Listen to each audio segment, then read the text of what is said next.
sindi buvuge ibintu byinshi cyane bidasanzwe kuri Mpinga Nzima na Ngwino kuko nyine ntabyo nzi byinshi cyane bidasanzwe, ariko icyo nzi namaze kubabonaho ni uko ari abana beza, ngo murebe ukuntu aba ameze. Uriya mudamu ni umunyabwenge. Rero Imana ibamera umugisha, Imana isubize aho mwakuye, muri abana beza by'ahatari, mukomeze mukore, Imana ibashyigikire, natwe tubashyigikire, sibyo? Ubundi Mpinga Nzima na Ngwino twamenyanye buriya hari ryari, reba ikiganiro cyanjye nabo cya mbere twamenyanye duhuriye kuri Inside Africa. Ndashimira umwana twari inshuti kera, nari mfite imyaka yari nk'umunani cyangwa 9. Nagiye kubona mbona akamisaje ka mobile money, noneho izina rye rimwe niryo narinzi, ry'Inyarwanda ntago narindizi. Umunsi nusura Anita bankoreraga surprise ngo keca ngo nzabivuga inshuro 100, ngo niba ngo mbisubiremo ngo muri abatindi, ngo ibyo mukorera abandi ngo muzabikorerwa muzababazwa.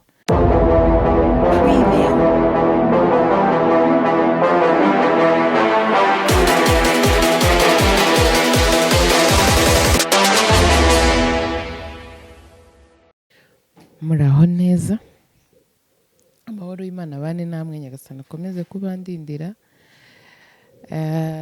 Uyu munsi turi itariki 17 z'ukwezi kwa kabiri, ukwezi kwiza cyane nkunda, nako noneho kwambereye kwiza kurenza uko nabitekerezaga.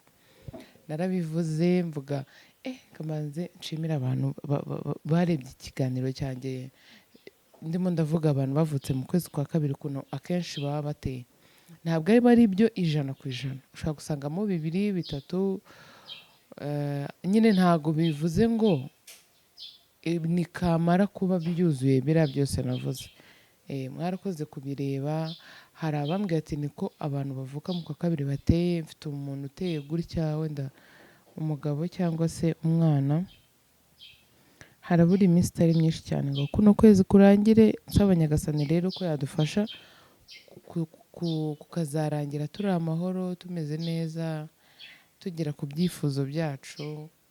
Ikintu nabimbiramo ibanga, umuntu urarema, niba uvuga ibintu bitari byiza ku buzima bwawe nyine ubyivugiraho ngo ngewe se ngo gutya na gutya, nuko nyine niko bigenda, nibyo uba uri kwifuza Imana ikabiguha, kandi Imana ntabwo itwima ibintu tuba twifuza, irabiguha. Warangiza ugasanga niko bigenza, ukarakara ukavuga Imana yankweho amaboko, kubera iki se ngewe, kubera iki ari ngewe uhura n'ibi bintu. Ni wowe nyine, uze bihure n'andi wundi ko aba ari wowe uba wabyiyaturiyeho kandi bitari byiza. Ariko tuziga ikintu cyo kumva ko tugomba kwiyaturiraho ibintu byiza, ukavuga uti genda umubosi, Imana izabiguha ukaba umubosi. Hari indirimbo yitwa kandebe, yitwa umwaka, indirimbo y'igiswahili ya Rayvanny. Iyo ndirimbo ndayikunda, ubu niyo ndirimbo muranumva, ntabwo byakunda ngo nyipureyinge hano muyumve, ariko muze kuyishaka muyumve. Indirimbo ivuga ngo uyu mwaka mwabyemera mutabyemera, uyu mwaka nzitwa boss. Rero nyine uba ugomba kumva ibintu byiza biguha courage, ibintu by'ubwenge biri bugutere kumva ko ugomba gutekereza cyane kugira ngo ugire ikintu ugeraho, kuko igishoro cya mbere aba ari ubuzima dufite. Tuba tugomba rero kububyaza umusaruro, tukifurizanya ibyiza, kuko iyo wifurije umuntu ibintu byiza nawe bikugeraho. Uko byagenda kose biba bizatinda ariko bikakugeraho. Uyu munsi rero nta bintu bidasanzwe nje kubabwira.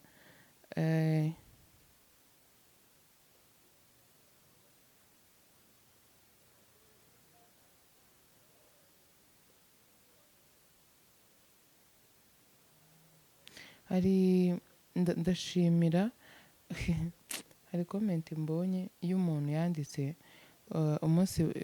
umunsi nusura Anita bankoreraga surprise, ngo keca ngo nzabivuga inshuro 100 ngo niba ngo mbisubiremo ngo muri abatindi ngo ibyo mukorera abandi ngo muzabikorerwa muzababazwa.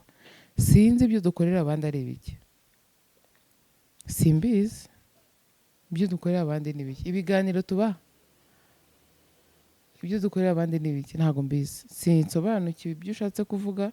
Gusa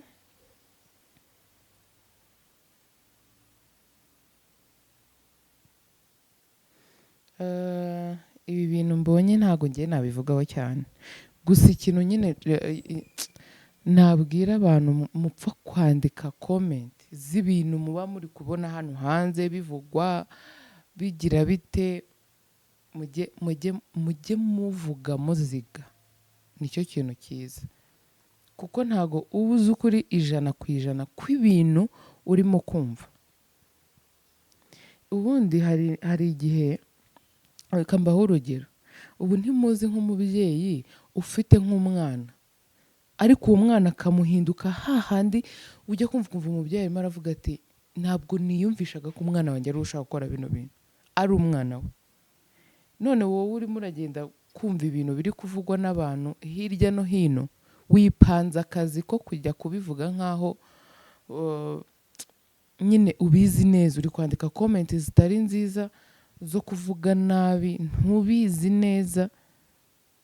Ejo n'ejo bundi umenya ibitandukanye n'ibyo wari uzi ntiwakwigaya. Njye rero nshaka kwibwira abantu mujya muri comment mukandika ibintu mutabanje gutekerezaho cyane, si byiza, si byiza rafiki yangu. Icyiza ni uko watega amatwi ukumva, wakumva hari ibyo ushoboye gukuramo ukabikuramo, wakumva hari ibyo udashoboye gukuramo nabwo ukabireka. Kandi ibiganiro by'abantu mujye mubireba, nimuba mufite umwanya mubitangire mubirangize, nihaza ibindi mubyumve mubitangire mubirangize, nurangiza wandike comment ukurikije ibintu wagiye wumva, ushyire mu nyurabwenge yawe ubone kugira ikintu wandika. Apana kumva intro nurangiza ngo uhite wandika, ntabwo ari byiza. Nanjye ndabibasabye ku kiganiro cyanjye, niwumva intro jya ubanza wumve nyuma y'aha hantu niki yavuze byagenze gute. Nibyo byiza kuruta kuba wapfa kuvuga. Nibyo rero, ukwezi kwa kabiri narabibabwiye kenshi, ni ukwezi nkunda cyane cyane, kuko narabyaye. Mba nibaza rero icyo gihe mama wanjye nawe mbona mbyara, bizi neza ko abyaye, ubucura bwe ukuntu biba bimeze, babucura n'imfura murabizi ukuntu mu rugo biba bimeze. Mama wanjye rero ambyara yarabizi neza ko ari bucura byaye cyane, ko noneho nta n'undi mwana yakurikijeho nyuma yanjye. Rero n'imagine ibyo byishimo yagize ambona. Ikindi umwana w'umukobwa usa nka papa we, usa nk'abashiki ba papa we,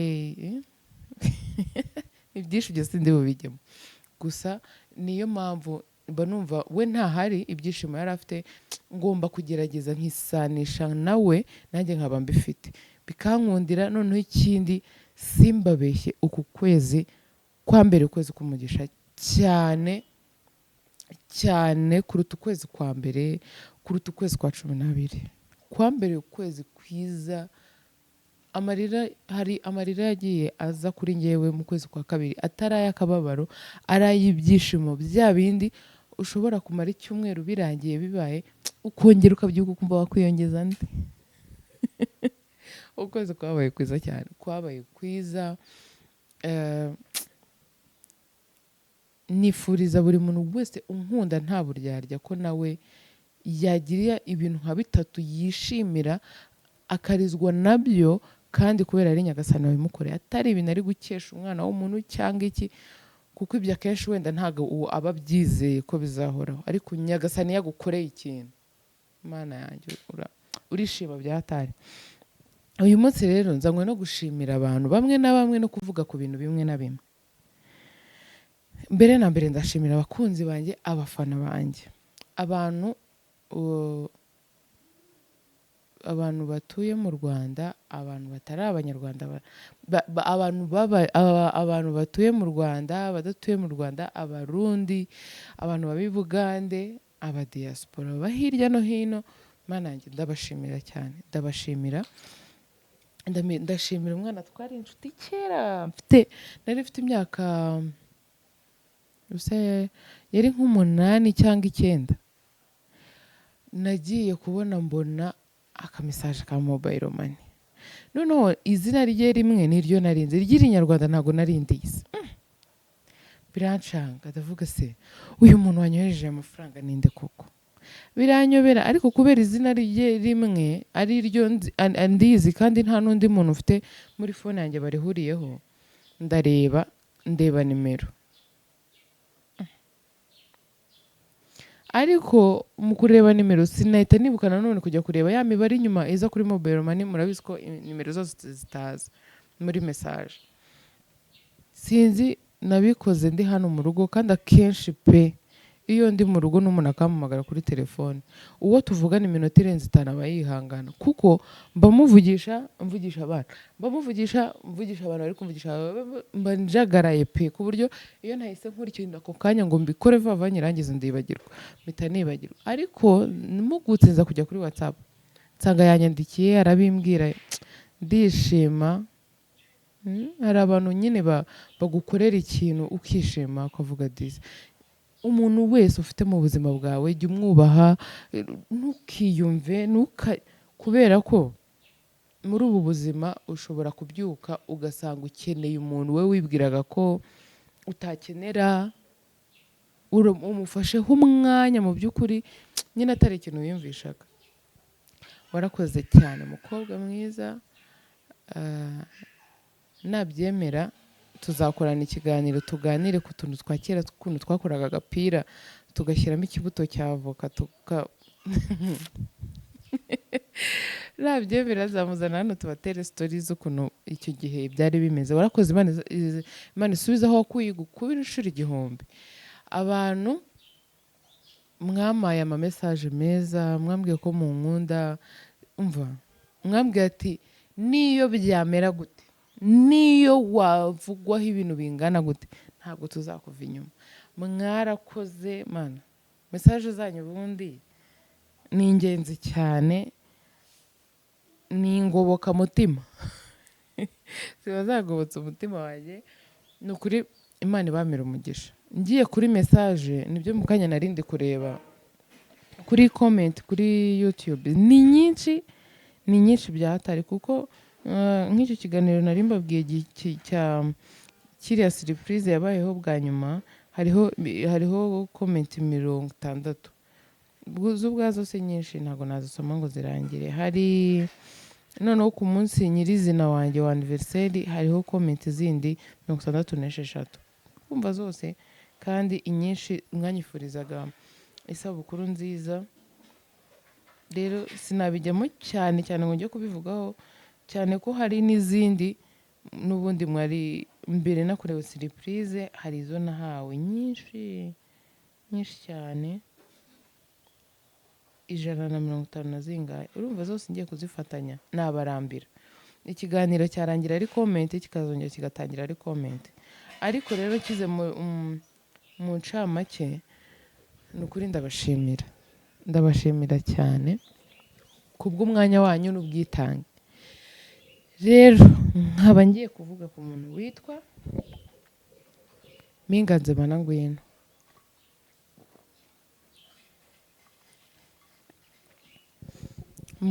Nanjye kuvuga ngo muri abana beza kandi mundusha amezi, nanjye kubamenyera mwari kuzantera inkonje. Ariko akenshi ku bantu benshi naje gusanga iki kintu tugihuje, cyo kuvuga ngo ni umwana mwiza, ariko mu by'ukuri atari uko uwo muntu aba ari umwana, aba ari umuntu mukuru uciye ubwenge, ahubwo iryo jambo rikunze kuza mu bantu.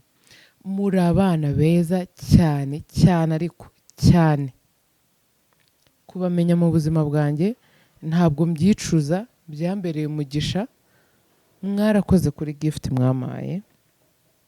Imana namwe ibamera umugisha, ibakubire inshuro zitabarika, ibamera ibyiza, ibaha umugisha muri byose, ibaha umugisha mu ngo zanyu, mu rubyaro rwanyu, mu nshuti zanyu, mu byanyu byose, mu kazi kanyu mukora, akaba ko tubona ka YouTube cyane, kandi ariko Imana ishyiremo imigisha. Mukwiriye ibyiza kuko namwe ibyiza murabitanga. Murabitanga, sinavuga ngo hari ibintu byinshi cyane ngo bidasanzwe ngo mbaziho, ariko bike mbaziho ngomba kubibashimira kandi nkabibashimirira mu maso y'abantu benshi. Ubundi Mpinga Nzima na Ngwino twamenyanye buriya hari ryari, reba ikiganiro cyanjye nabo cya mbere twamenyanye duhuriye kuri Inside Africa. Nari ngiye gukora ikiganiro ku Isimbi kuko nabo bari gukora nyine, turahura turamenyana. Ni gute waba warabyaye impanga ntuganirize impanga? Kandi koko birumvikana, ubundi buriya nari ndi mu biki. Nuko twapanze gahunda y'uko tugomba gukorana, turakorana ikiganiro cyiza. Ukibonye ushaka kugira ngo twari dusanzwe tuziranye cyane, kandi mu by'ukuri ntabyo, ahubwo ni uko nyine ni abantu muhura mukaganira mukagendana neza. Noneho Mpinga Nzima we rwose arihariye we. Mpinga Nzima namupendaga sana sana sana. Mpinga ngewe iyo twahuye ndaseka nkataha numva nishimye pe. Ibaze ko hashize amezi 5. Hashize amezi 5 dukoranye ikiganiro cya mbere. Ayo mezi si makeya, nta nubwo ari menshi cyane. Ubu maze kubona ko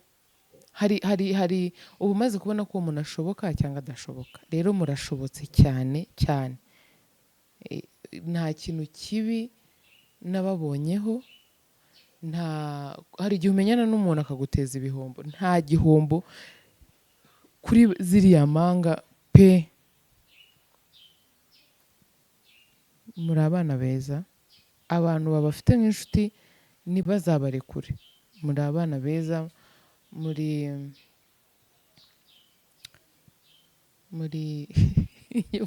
indashyikirwa,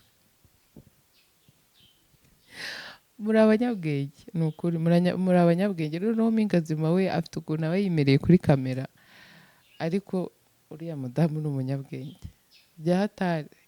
Icyazama ngo kubera ko Shema ari we bakorana, icyazama nk'umunsi umwe Shema agatangira nko kumufirima, ariko sabimubwira agafata nk'iminota nk'icumi cyangwa 15 mbere ataratangira ikiganiro, cyangwa se wenda yicaye wenyine ategereje nka Ngwino, cyangwa bicaranye ariko bataratangira mu by'ukuri, ngo murebe ukuntu aba ameze. Uriya mudamu ni umunyabwenge. Rero Imana ibamera umugisha, Imana isubize aho mwakuye. Muri abana beza byahatari, mukomeze mukore, Imana ibashyigikire, natwe tubashyigikire, sibyo? Mbere ntarafungura YouTube nararaga mbareba. Impamvu mvuze ngo nararaga mbareba ni ukubera ko abana bari bakiri batoya byatumaga ndara ijoro, ariko ubu byaragabanyutse. Ntabwo nkirara cyane ndeba YouTube muri rusange, ariko ndabareba ndabazirikana, kuko ndabizi neza ko kubareba hari ikintu nkuramo cy'igitekerezo. Ushobora kuvuga ku kintu nkavuga iki kintu nyamara ni kizima, ugikoze none ukongeramo iki cyaba kiza kurushaho. Haba harimo ibitekerezo, haba harimo urabireba ugaseka. Ikindi mba mbizi neza ko nimba ndebye ikiganiro cyawe nkakirangiza, mba ndimo ndagushyigikira mu buryo bumwe cyangwa ubundi. Rero Imana ibamera umugisha. Sindi buvuge ibintu byinshi cyane bidasanzwe kuri Mpinga Nzima na Ngwino, kuko nyine ntabyo nzi byinshi cyane bidasanzwe, ariko icyo nzi namaze kubabonaho ni uko ari abana beza. Nta kintu kidasanzwe navuga ngo ngiye kubavugaho mbafataho iminota 30, oya, ariko mikeya nshoboye ndayifashe mbavuzeho. Muri abana beza cyane, muri abadamu beza b'abanyabwenge, kandi ikindi babakoze. Mu badamu nzi baba YouTuber muri nka 4 cyangwa 5 ngewe ndeba muri abambere b'abakozi bakora kabisa, kandi ikindi baba bifuza ko n'abandi bantu bakora. Mpinga nzima murahora akakubaza kutakoze ubifata nko kwishimisha, ubifata nk'akazi. Abishoboye yanagutera inkonje kugira ngo byumve neza ubasha gukora. Rero umuntu adashobotse cyangwa nyine adashaka ibyo byawe adashobotse nabyo uzabikuremo. Umuntu atifuza ko utera imbere ntabwo ibyo bintu yabikubwira. Aba rero ashaka ko ukora nawe ugatera imbere, nyine cya kintu ukajya kugikora ubikinisha, nyine ugakora nk'akazi gahoraho, sibyo? Rero mwarakoze, mwarakoze, nshobora kubivuga nk'inshuro nk'ijana. Mwarakoze cyane, n'ibyo ngibyo, ndabakunda cyane uko muri manga. Uzi ko ntarahura nabo cyangwa ngo nyine ngo mure nabo nkomeze no kubareba cyane, byajyaga bincanga nkicana nkavuga harya Mpinga Nzima ninde, ngwino ninde, nabareba nkabona barasa cyane nkumva biranyobeye. Ariko ubu ngubu ngira ngo ndamutse nsinziriye gutya nkabakora mu maso nabasha kubatandukanya. Byashoboka neri, byashoboka nshobora kuba nabishobora. Undi muntu ninde harya ko numva hari umuntu nibagiwe. Ugiye hese? Ugiye? Wasoje? Iyo kabutura iryo dirishya rirakwica. Yego sadi. Iyo kabutura wambaye ni yande ka?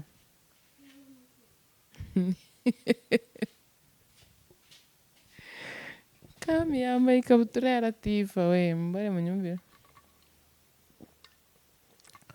Mwibaze iyo kabutura ukuntu ingana Kami yambara ari ya Latifa. Si koboyi. Nuko ikindi natangiye mbivugaho, ndashimira abantu bose muri rusange pe, ndabashimira. Ikindi ndashimira umugabo wanjye Mutabazi. Imana nawe igikomera umugisha, Imana ishyiremo baraka mu bintu byose wifuza kugeraho. Uyu mwaka ubu wawe nk'uko uyu wawugize uwanjye mu buryo bumwe. Imana yatumye uyu mwaka uba uwanjye, ariko mu bantu bari kuri iyi si bahumeka umwuka w'abazima, Mutabazi yatumye uyu mwaka uba uwanjye. Hari umunsi nzabivugaho mu buryo bwimbitse, ariko umugabo wese turetse n'uwanjye, umugabo wese uri ahangaha ukurikira ikiganiro cyanjye, cyangwa se umudamu uri kumwe n'umugabo we bakaba bari kureba ikiganiro cyanjye, bageze kuri iri jambo ndi kuvuga, umugabo wese unezeza umugore we, ukora ikintu akavuga ati iki ngewe reka mbe ndetse kukikorera, ngikorera umugore wanjye, ijuru uririmo pe, ijuru uzaribona, Imana izariguhe. Umugabo unezeza umugore we rwose, nzi neza ko nawe iyo umaze kubikora hari ibindi byinshi byiza ubona, kuko iyo umugore yishimye umugabo ari we wabikoze, ni ibintu byigaragaza nyine ko uhita ubibona, umusaruro urawubona. Nyagasani nawe agushyiriramo baraka, aguhuhiramo imiyaga myinshi cyane. Ari kujyamo ayo mazi yajyanye peti, ugiye gukora iki ngaho? Mwihangane nibyo, Imana inzi neza ko nawe imushyiriramo imigisha myinshi cyane. Rero umugabo wese unezeza umugore we, ndagushimiye no mu mwanya w'umugore wawe, kandi nutabikora aharanire kuba yabikora. Ni ukuri, ni byiza kuba wabikora, kuba wanezeza umugore wawe ni byiza, ni byiza cyane. Ikindi si ubu nasorezaho, abadamu namwe mujye nyine ntabwo biba ari iby'umuntu umwe, ariko iyo umugabo abikoze cyane biraryoha. Noneho umugore iyo umushimishije rimwe muri ako kantu wakoze we wise gatoya, usanga bikwituye imyaka utabara, abigenderaho igihe kinini. Rero ni byiza tujye dushimisha abantu bacu tubana nabo, baba abagabo bacu, baba abagore bacu, baba abana bacu, abatantine tubana mu rugo sibyo, kuko umuntu aba agutekera, aba agusigarira ku rugo udahari, aba akureberera bimwe na bimwe mu gihe udahari cyangwa mu gihe uhari ariko utabashije no kuba wahita ubikora. Rero ikiganiro cyanjye nifuzaga gushimira cyane ku bantu muri rusange banyifurije isabukuru nziza, ku bampaye impano mwarakoze, n'ako kantu k'inama gakeya mbabwiye sibyo. Mwakoze rero kunkurikira, Imana ibamere umugisha, ndabakunda cyane.